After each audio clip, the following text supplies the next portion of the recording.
कर रहे हैं। देखो एक मेरी बात बहुत ध्यान से सुनिएगा। गीत गोविंद है, गोपी गीत है या भीष्म स्तुति है, कुछ भी भागवत जी से संबंधी जो भी ये स्तुतियां हैं, इनको आप भाषा समझ करके, संस्कृत समझ करके याद करेंगे, कभी याद नहीं होगी।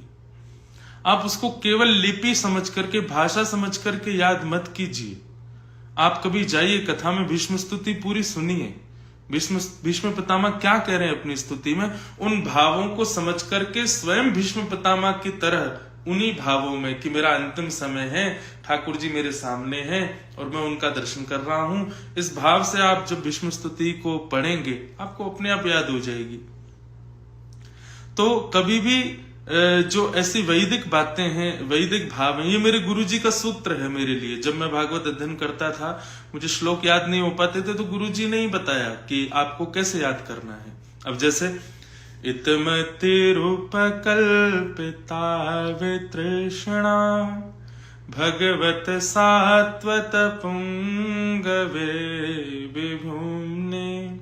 नेत्र बंद करके आपको ध्यान करना पड़ेगा कि श्री राधारमन लाल जी सामने खड़े हैं, मैं उनका दर्शन कर रहा हूं, मेरा अंतिम समय चल रहा है और मैं ठाकुर जी से क्या निवेदन कर रहा हूं कि हे नाथ, मुझसे संसार में जो कुछ भी कराया वो मेरी मति ने कराया है, पर मैं इति मति रूप कल्पिता वितृष्णा, अब मेरी मति संसार की तृष्णाओं से रहित हो गई है। अब इस मति में संसार की कोई इच्छा नहीं है, मैं इस मति को अब आपको अर्पित करना चाहता हूं। अभी तक इस मति ने अपनी मनमानी की है, पर नाथ अब मैं इस मति को आपको अर्पित करके कहना चाहता हूं कि अब आप आज्ञा करो इस मति को कि इस मति से मुझे क्या करना चाहिए।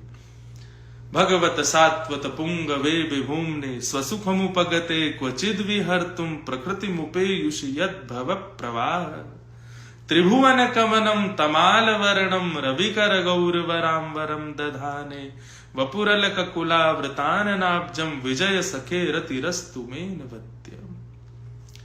तो आप शब्द मान करके नहीं याद कीजिए, आप उसको भाषा मान करके याद मत कीजिए। अब जैसे कि अभी रथ यात्रा का क्रम चल रहा है श्री जगन्नाथ भगवान की, अब वहां उड़िया भाषा में साल्विक की स्तुति। अब भाषा देखोगे तो आपको, मुझे उड़िया नहीं आती, लेकिन भाव देखा गया तो याद हो गई।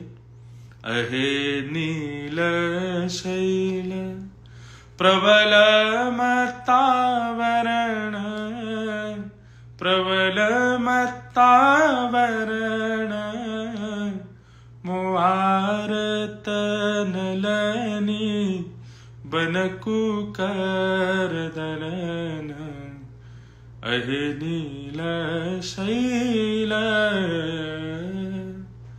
गजराज चिंता कल थाई घोर जलेन गजराज चिंता कर थाई घोर जलेन चक्र पेशी नक्र नासी उधरी लतरन अहे नील शैल। हे नीलाचल पर्वत के मतवाले हाथी जगन्नाथ। ठाकुर जी जब जगन्नाथ मंदिर से उतर करके आते हैं तो ऐसा लगता है कोई मदमस्त हाथी उतर करके आ रहा हो। हाथी का स्वभाव है कि वो कमल के जब सरोवर को देखता है तो अपनी सूंड से कमल पकड़ करके उसको नष्ट कर देता है। साल्विक कह रहा है कि नाथ मेरे हृदय के आर्त रूपी कमलों को हे गजराज, हे लीलाचल पर्वत के हाथी, आप आकर के नष्ट कर दो ना। अब देखो यहां भाषा नहीं है, भाषा को केंद्र रखा जाए तो कभी याद नहीं हो सकती, यहां भाषा को भूल करके भाव को याद किया गया। तो ऐसे भैया ये जो स्तुतियां हैं इन सब में भाव